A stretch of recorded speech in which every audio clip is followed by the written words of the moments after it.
Hello guys and welcome to How to Socials. In this video I'm going to show you how to add Facebook story to your highlights. So let's start.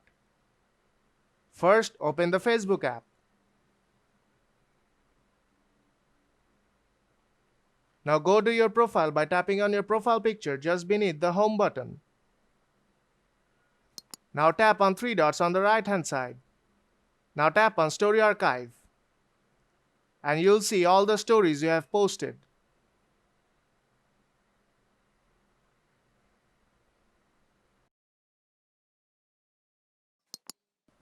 Now select the story you want to add to your highlight.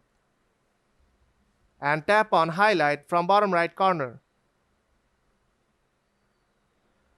You can add to a previous highlights or create a new highlight.